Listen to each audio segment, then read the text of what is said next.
Dennis presented to us with a respiratory infection. However, we have since identified numerous potential and actual problems pertaining to his current treatment plan.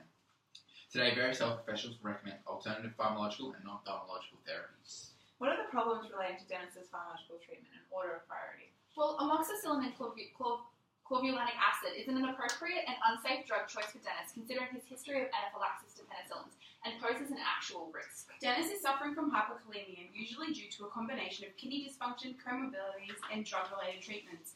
Ramipril is contraindicated in hypokalemia and is therefore not a viable option, posing an actual risk. Furthermore, Dennis has a creatinine clearance rate of 10 milliliters per minute, indicating end-stage kidney disease. Ramipril should be seized when creatinine clearance is less than 15 milliliters per minute due to a risk of further renal injury. Additionally, Dennis's aspirin interacts with Ramipril, decreasing its hypertensive qualities, therefore posing the potential risk of poorly managed hypertension. Due to Dennis's renal dysfunction, the use of metformin presents an actual risk of further damaging the kidneys and should be avoided in severe renal impairment with a creatinine clearance rate less than 15 litres per minute, presenting an actual risk. Dennis's use of ibuprofen introduces a potential risk by interacting with aspirin, thereby reducing its antiplatelet and cardioprotective effects.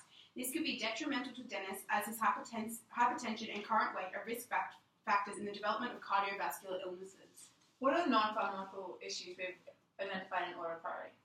Dennis's diet consists of food high in saturated and trans fat, which is exacerbated by his lack of participation in regular exercise. This presents an actual problem with these lifestyle changes resulting in obesity and the development of type 2 diabetes. Dennis's BMI is 34, representing obesity, drastically increasing his risk of coronary artery disease. Additionally, hypoglycemia can cause damage to blood vessels, nerves, and contribute to kidney disease. Dennis consumes 2 to 3 glasses of red wine per night, posing an actual risk to his health. Excess alcohol consumption can cause significant weight gain, aggravating hypertension and increasing the risk of attaining complications associated with type 2 diabetes. What about Dennis's mental state? Following the path of his life, Dennis is struggling to find motivation and improve his quality of life. This presents an actual problem and is clear through his lack of exercise, poor dietary management, common symptoms of depression. Initially, Dennis is reluctant to take new medications, presents a potential problem in the implementation of new treatment, as compliance issues can cause alteration in therapeutic benefits of treatment. We will now recommend pharmacological modifications to increase the quality, efficacy, judiciousness, and appropriateness of Dennis's medication. These are fundamental objectives of the National Medicines Policy that seek to attain the quality use of medicines. Erythromycin should be prescribed instead of amoxicillin and clavulanic acid.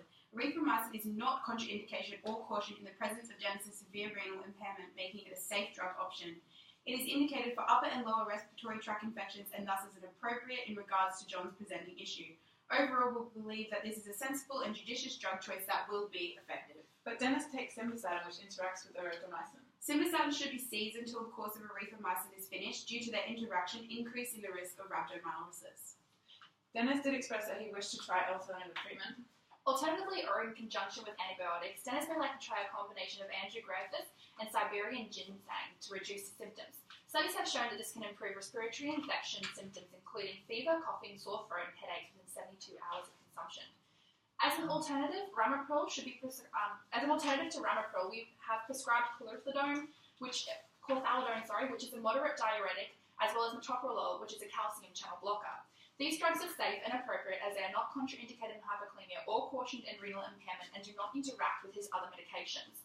Chlorthalidone may also assist in lowering Dennis's elevated potassium levels. Furthermore, these medications will be effective in managing Dennis's blood pressure, together reducing blood volume and causing mild vasodilation, making them the most judicious choice. Metformin should be seized. Dennis's diabetes was induced by recently altered lifestyle changes, therefore we suggest making alterations in diet, exercise, and alcohol intake to trial whether this is effective in managing his hypoglycemia.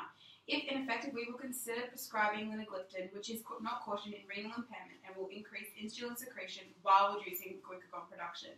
This medication appears less effective than metformin, however, is more appropriate and safe in light of Dennis's renal function, making it a more judicious choice.